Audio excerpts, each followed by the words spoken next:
우리가 어제 준석이에 대한 응원을 많이 했죠. 마지막 레지스탕스. 준석이 힘내라. 준석아 걱정하지 마. 성접대 문제는 시효 지났어. 라고 제가 힘을 모아드렸는데 역시나 경찰이 제 방송을 듣는 게 틀림없어요. 성정태 의혹에 대해서 불송치를 결정했습니다. 서울경찰청 반부패 공공범죄수사대가 어제 이준석의 성상납 의혹에 대해 공소권 없음으로 불송치 결정했다고 밝혔습니다. 특정 범죄 가중처벌법상 알선 수재죄의 공소시효인 7년이 지나서 처벌할 수 없다고 판단한 건데요. 이에 따라 오는 28일 정진석 비대위에 대한 법원의 가처분 결정에도 영향을 미칠 것으로 보이고 또 이준석 추가 징계를 검토 중인 국짐 윤리위도 곤혹스러운 상황입니다. 근데 뭐 또 국짐은 끝까지 아마 징계할 거예요. 또 뭐를 가지고라서. 그러니까 일단 이제 성접대 부분에 대해서는 징계 사유로 끌어올릴 수가 없게 됐어요. 뭐 이준석의 말이 사실이든 아니든 동침은 했으나 하진 않았다라는 주장을 지금 하고 있는 거기 때문에 20번 남에 20번을 법적으로 끌어들일 수 있는 방법은 없는 없다. 거고요. 어제 말씀드린 대로 매수 행위, 그러니까 그 증언에 대해서 7억 투자 행위에 대한 부분을 가지고 이준석이 사주했느냐로 몰고 가고 싶겠지만 문제는 어제 말씀드린 것처럼 이 계약서를 윤석열과 안철수가 흔들어 버렸다는 거예요. 그래서 이 계약서의 누출, 그리고 누출 경위, 그리고 이로 인한 자신의 정치적 피해, 그리고 여기 모의에 가담했던 안철수와 윤석열에 대한 부분을 같이 엮게 되면 이걸 갖고 키울 수가 없어. 온 국민이 다 알게 돼버리거든. 이러한 거래가 있었다는 거에 대해서. 그래서 지금 있는 이준석은 말 그대로 대표만 안 할 뿐이지 정말 이 당을 마음대로 뽀개버릴 수 있는 힘과 영향력을 지금 발휘하고 있다는 거예요. 살벌한 내부의 빌런이 돼 있는 거지 지금. 지금 기사가 또 하나 나왔는데 법원이 자꾸 이제 국민의힘이 법원이 자꾸 이거 가처분 이준석 손을 들어주니까 재판부를 바꿔달라고 했거든요. 네. 근데- 재판부 기피 신청을 할 수밖에 없겠죠. 근데 요청을 거부합니다. 이게 법원이 네. 이 대놓고 아 이분도 참 한동훈한테 까고 가는데요. 이 정도 되면. 이분도 대단한 분이네. 네. 나 대법관 안 해도 돼. 근데 네 맘대로 설치는 꼴을 못 보겠어. 라고 가는 것 같습니다. 네, 참 신기하네요. 네. 이준석이 이렇게 살아나나? 아니 살아나지는 않겠지만 이제 죽었죠. 사실은 국집 내에서 버렸기 때문에 끝나긴 했는데. 정치 생명은 끝나긴 했으나 뭐 남은 한 가닥은 민주당으로 대구 출전하고 무소속으로 대구에 출마하는 방법은 남아 있기 때문에 신당 창당. 신당 창당도 가능하고 뭐 대구당으로 하면 되니까 대구당? 어차피 유승민이랑 손잡고 할 거니까 그러니까 결과적으로는 손해볼 게 없어요. 그리고 너무 재밌다. 유승민이 창당하고 이준석이 그 안에서 활동을 한다 그러면 대구 지역의 실질적 맹주인 박근혜도 오히려 지금 윤석열보다는 이준석 손을 들어줄 가능성이 난 더 높다고 보거든요. 그래서 국짐이 만일에 이준석하고 맞짱을 떠서 분당 사태를 일으키게 됐을 때 TK에서 박근혜 도움 없이 그리고 지금 이준석을 열렬히 조금 지원해왔던 대구 당원들의 도움 없이 대구에서 당선자를 낼 수 있겠느냐는 거지. 오히려 이준석 당이 대구에서 당선자를 더 많이 내게 되면 국힘은 여당인데 3당이 되는 이런 수모를 겪을 수도 있는 거예요, 지금 같으면. 그러니까는 이준석은 얻을 건 다 얻을 수 있는 거죠. 감옥도 안 가고, 공천도 내 맘대로 하고, 아빠 친구가 당대표 할 거고, 네, 그렇기 때문에 이준석으로는 지금의 이 빌런 짓이 잃을 게 없다. 네. 그리고 이미 이제 봉합될 수 있는 수준을 지났기 때문에 그렇죠. 우리는 이준석을 국짐 안에는 있지만 갇혀본 상태로 있지만 적극적으로 이준석을 이제는 지원해야 된다.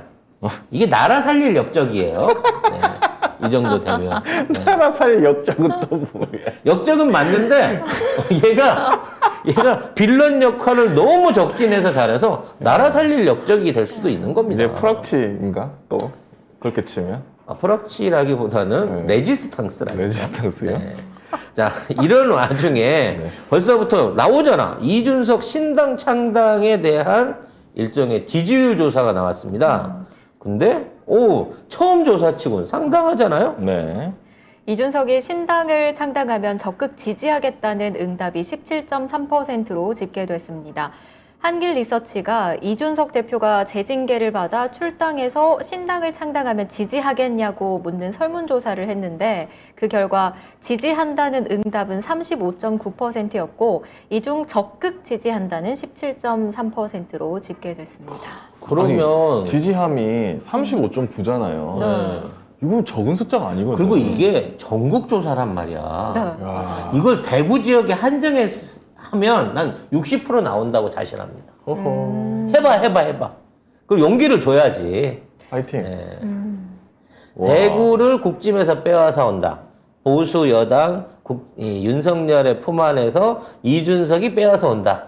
야, 그런데 이거는 이게 지역별로 보면 네. 대구 경북이 상당을 지지하지 않는다가 가장 많았어요. 어? 근데 어차피 이준석은 대구 경북에 있는 표로 갖고 지금 당대표가 된 사람이에요. 그러게요. 이건 일반 국민이잖아. 이준석을 지지하고 대구 쪽에 몰려져 있는 국진당 표가 40% 이상이에요.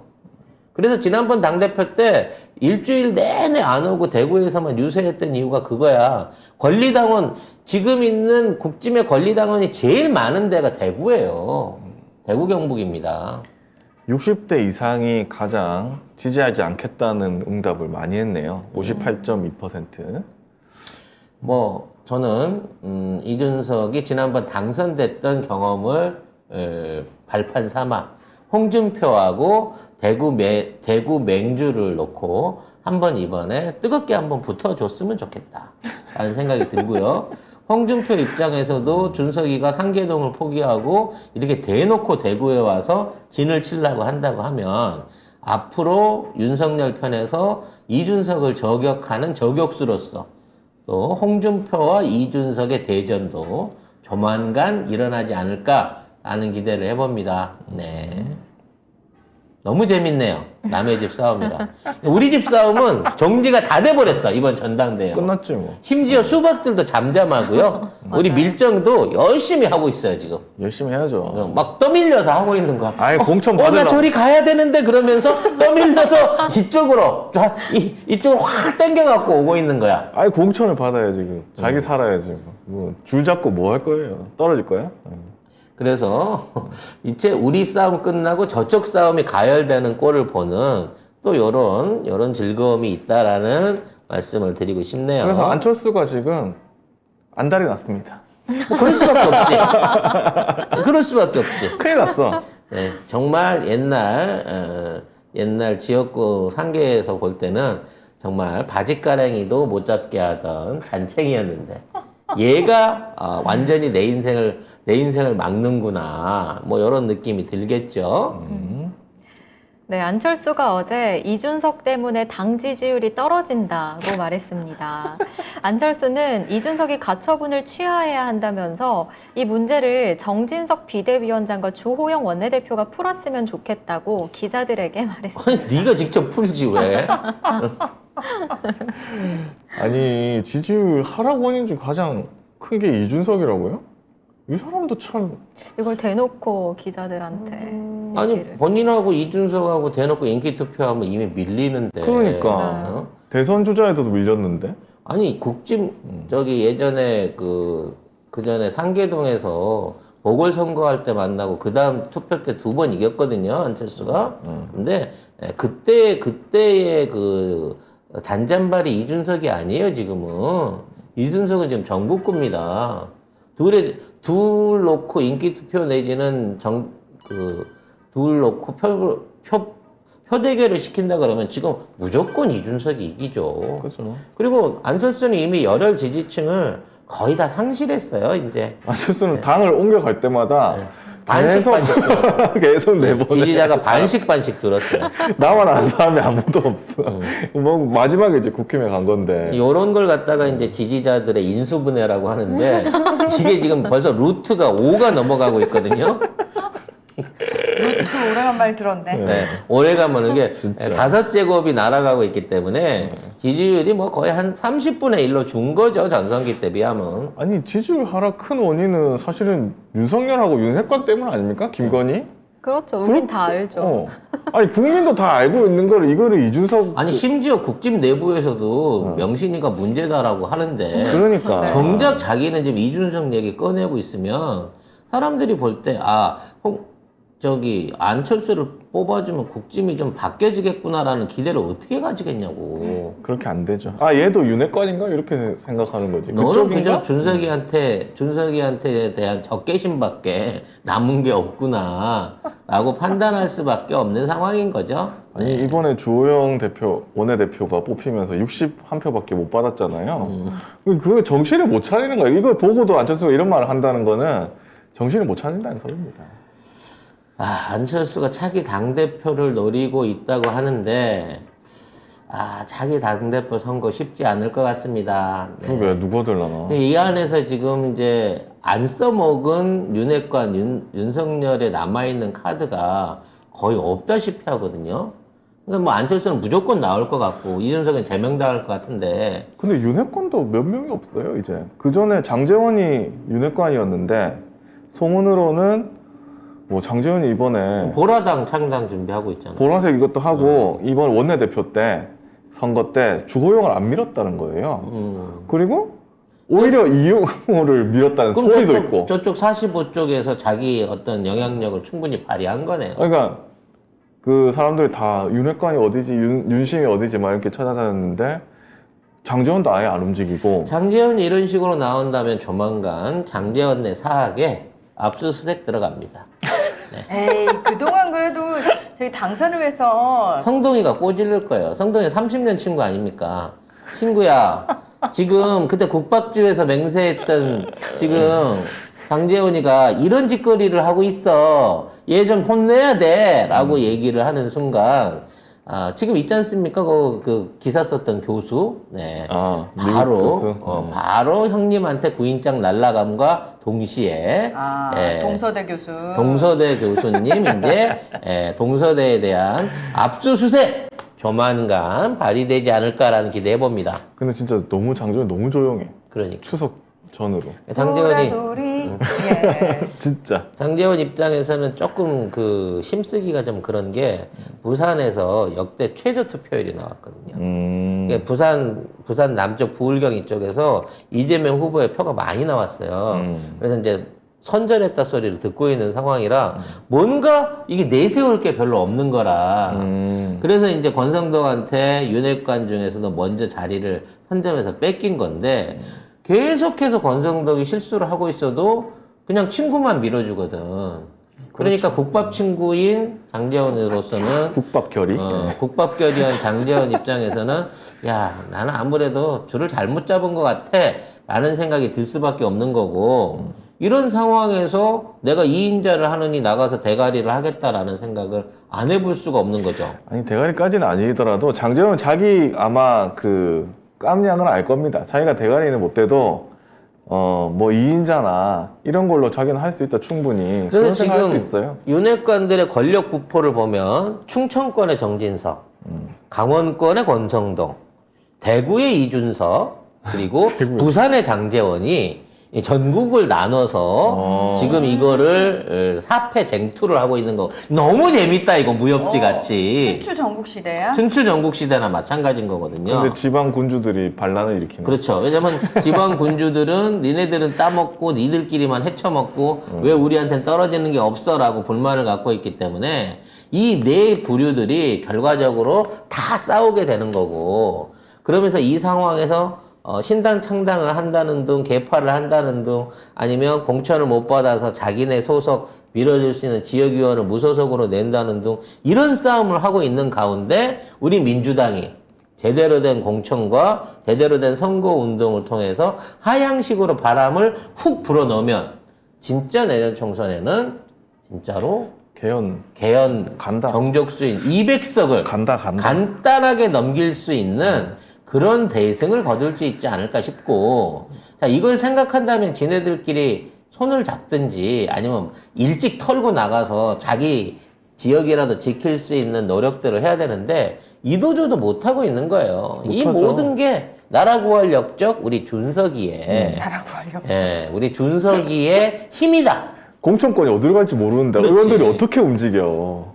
그래서 지금 있는 상황에서는 이제 아까 같은 형태로 4개로 나누고 일단 모아서 총선은 치르자라는 방식으로 갈 수도 있을 텐데 뭐 흥미진진하네요, 이 상황이. 네. 이 상황에서 법원까지도 이준석의 손을 들어주면서 국진당을 뺀치놨다는 거. 너무 웃기다. 이렇게 되면 지금 그 법원 안에 그 한동훈이 대법원부터 국정원까지 전부 지금 꽉 잡고 있고, 군까지 어떻게 해보려고 기무사 부활까지 노리고 있다고 하는데, 마음대로 조직장악이 지금 안 되는 거예요. 아니 검찰 내에서도 지금 안동훈한테 그동안 불만 많았던 사람들도 엄청 많다던데. 아니 일단 검찰 장악부터 하시라고요. 장악 안 되는 걸로 알고 있는데. 여기 댓글에 중요한 얘기 올라오셨는데, 토토님이 야당 쪽 창당 얘기가 나오고 있다, 뭐 이런 얘기가 있는데, 뭐 하라 그래요. 나는 오히려 지금 있는 상황에서 지금 당장에 이제 나간다고 하면 의회 정적수에 관련된 게 있겠습니다만, 지금 이렇게 민주당이 잘하고 있는데 여기서 힘 빠겠다고 나가가지고 저쪽에 가서 붙는 순간 다음 총선은 걔네들한테는 없어지는 거예요. 끝이야 끝. 붙어 있는 상황에서 쳐내려고 하면 그때가 잡음이 많이 생길 수 있습니다. 그때 전까지는 안 나가요, 이놈들. 총선 직전까지는. 절대 안 근데 나가겠죠. 총선 직전까지 민주당에 대한 지지가 굉장히 우세하죠. 무조건 민주당 공천을 받아서 내가 나가야만 승리할 수 있겠다, 내 의원 자리를 지킬 수 있다고 생각하죠. 그때는 갑자기 얻어먹은 거 잊어버리고 그냥 가서 사려준 손을 묵니다, 수박들도. 자기 잘 봐주고 자기 캐비넷 열고 있는 사람이 중요한 게 아니야. 선거 때는 선거 때만 되면 넙죽 엎드려서 표국을 하는 애들의 그동안의 습성은, 야, 민주당 간판 달면 무조건 가. 당대표랑 친하면 돼. 개파 조직하고 돈만 뭐 돈을 줬는지는 모르겠습니다만, 개파 조직하고 관계만 있으면 되라고 안이하게 생각하고 하다가 지금 민주당이 변화하고 있는 그 시점에 맞추려고 그러면 누구보다도 먼저 총알바지가 나서 돌격대가 돼가지고 지금 여권하고 싸워줘야 돼요. 그거 안 보여주면 공천 없습니다. 네. 네.